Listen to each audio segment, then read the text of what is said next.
About 15 minutes ago, several Grad missiles were fired, about 8 in 3 different barrages. 8, another barrage, a pause, and then another barrage of 8. And this is where one of them impacted, right on the hillside. In fact, that shrapnel is still warm. But if you look at the hills around us here, there are plenty of houses on them. And I can actually see some young children in the house over there, right on the side of the hill.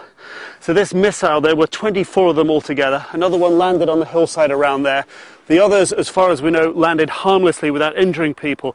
But this is typical of what happens in Zintan.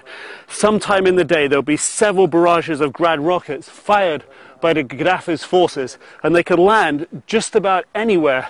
Today it's a field. It seems it could have just as easily been the houses up there with the children.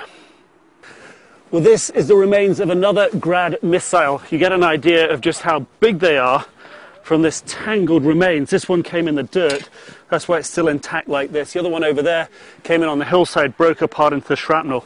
But you get an idea of how big they are, how deadly they are, and how often these barrages come in. This one, we're told, came in a couple of days ago. You can see it's looking a bit rusty. It's been raining over the last few days.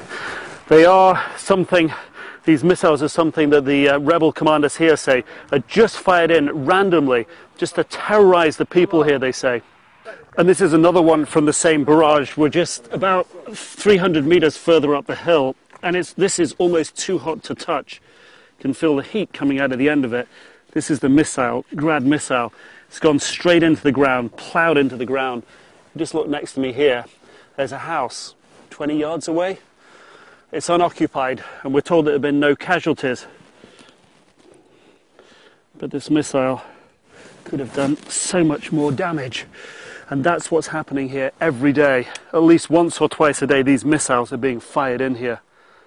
Nick Robertson, CNN, Zintan, Libya.